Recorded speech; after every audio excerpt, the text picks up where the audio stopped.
ओम नमो भगवते वासुदेवाय। नमो नारायण। शिव हरि शिव हरि शिव हरि। हरिवंश पुराण में नहुस का वंश ययाति का चरित्र। वैशंपायन जी ने आगे कहा, आयु के 3 पुत्र राजी, अनैना तथा श्रद्धा शर्मा का वंश बता ही चुका है हूँ। रंभा निसंतान था। 5वां पुत्र नहुस का विवाह सूर्य व था नामक वैश्यों के पितरों की कन्या विरजा से हुआ।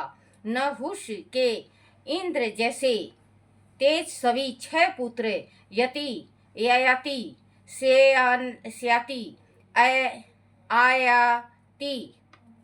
शिव हरि शिव हरि शिव हरि शिव हरि शिव हरि शिव हरि शिव हरि। सुयति तथा पंचिक हुए। इनमें जेठ पुत्र अति ब्रह्मवादी सन्यासी हुए। अंत ययाति का राज अभिषेक हुआ। काकुतस की कन्या गो तथा शुक्राचार्य की पुत्री देवयानी से ययाति का विवाह हुआ।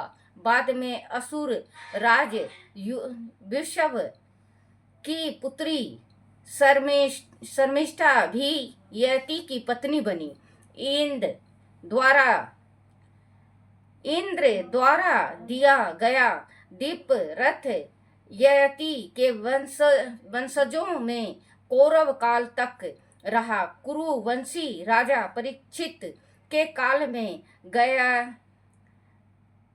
ये ऋषि के श्राप से यह रथ नष्ट हुआ, क्योंकि उस रथ से गया का पुत्र कुचल गया था। इसी दीप रथ में बैठकर ययाति ने संपूर्ण पृथ्वी सहित इंद्र पर भी विजय प्राप्त की थी। ययाति के देवयानी से युद्ध वह दूरवसु तथा समेठा से दुहा, अनु तथा पुरु नामक पुत्र उत्पन्न हुए।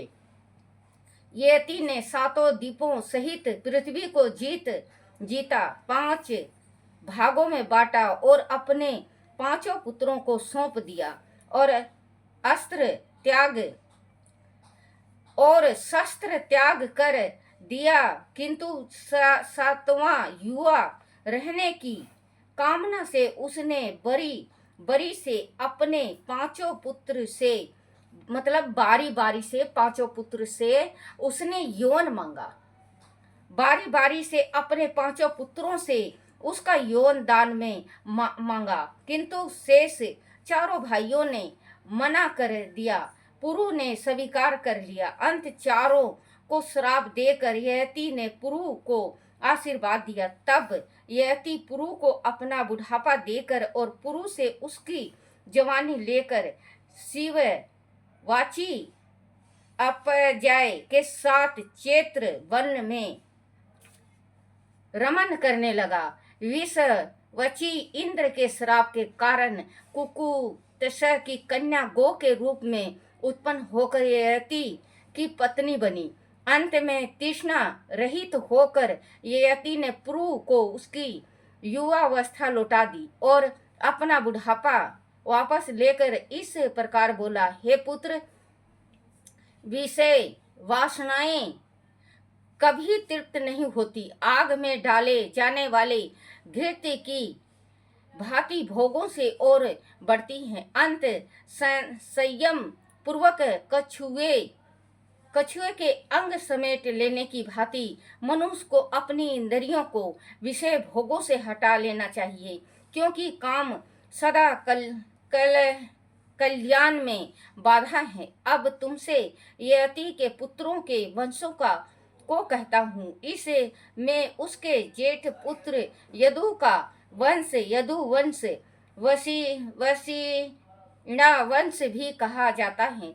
विष्णु ने इस वंश में कृष्ण अवतार लेकर इस वंश को और भी मणित कर दिया है। हे राजन, यति के इस चरित्र को तथा आगे कहे गए इसके वंशों को पढ़ने वाला पुत्रवान, आयुष्मान तथा कीर्तिमान होता है, उसके पाप नष्ट हो जाते हैं। यह समसत वंश चंद्र वंश की ही उपा उप उप शाखाएं हैं। बोलो सियापति रामचंद्र भगवान की जय। बच्चों, ये जो पढ़ रही हूँ मैं भागवत, ये हरिवंश पुराण में हर एक चीज का दिया गया है। आप इसको पढ़ो और सुनो। आप जैसे कि पढ़ोगे और सुनोगे तो आपको हर एक चीज की मिलेगी। और हरिवंश जिसके संतान ना हो वो जरूर पढ़ो। जिसके घर में संतान नहीं होता वो पढ़ने से उसको संतान प्राप्त होता है। तो हरिवंश जरूर पढ़ना चाहिए। तो हरिवंश जैसे पढ़ो आप तो बहुत ज्ञान मिलता है। एक छोटा सा उपाय बता रही हूँ आपको।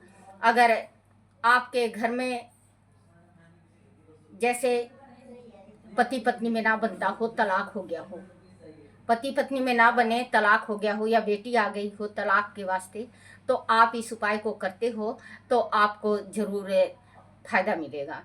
तो आपको क्या करना है, एक लोटा जल में शहद डालो और काला तिल और 7 काली मिर्च, ये लेके 1.25 साल तक लगातार, 1.25 साल भीतर ही आप चले जाओगे, या बहू है तो बहू आ जाएगी। आप ये करके देखो, शिवलिंग पे जल चढ़ाओ। अगर आप जल चढ़ाते हो 1.25 साल, ये नहीं कि बहू आ गई या बेटी चली गई तो आप छोड़ दो, नहीं, पूरा 1.25 साल नित्य नेम करना है, क्योंकि इसको मजबूत रखना है। आज आप चले गए या आ गए, तलाक ना हुआ, आपका घर बस गया, और अगर 1.25 साल से बीच में तोड़ देते हो तो बच्चों फिर प्रॉब्लम आ सकता है। तो आप नित्य नेम आप इसको करके देखो, आपका भला होगा। श्री राधे राधे, श्री राधे राधे।